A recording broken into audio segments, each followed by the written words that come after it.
It's called death by selfie. You've seen the shocking photos of people putting themselves at risk, trying to capture that perfect shot.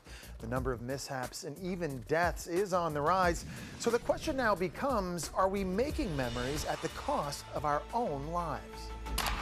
Vacation turns tragic. Mauled to death after he tried to take a selfie with an injured bear. Christensen posted this picture to his social media just moments before a 911 call was made. It's called death by selfie, and it all started in 2011 when phones with front-facing cameras revolutionized the way we capture the moment. From getting up close and personal with a bear to scaling skyscrapers and treacherous peaks. At least 259 people have died in selfie-related accidents.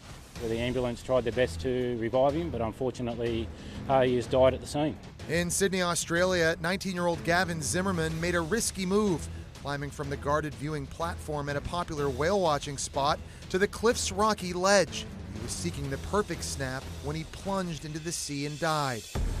In Portugal, Michael Kearns and Louise Benson fell to their death while taking a vacation selfie on this 100-foot beach wall. But the image their families will never forget? Their bodies lying at the bottom of the cliff and a cell phone resting beside them.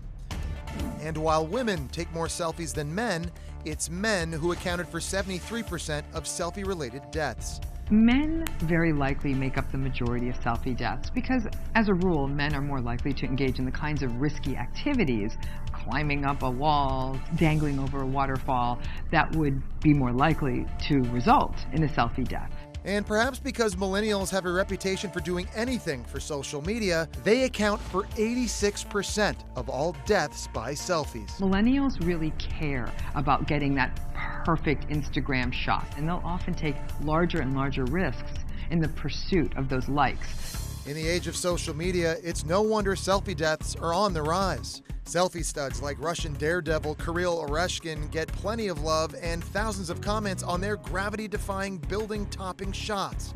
But researchers who've studied these risk takers say it's time to crack down.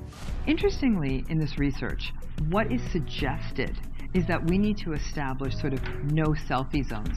I think it's a rather naive idea. We are actually living in a time of tremendous entitlement, and I think a lot of people think that in order to get those likes, they're going to break the rules.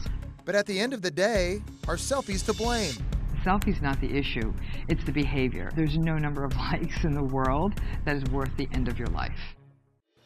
Experts advise that if you are intent on taking that selfie, that you make sure your surroundings are stable and safe. Certainly sounds simple, but the stats of selfies gone wrong, they're just staggering.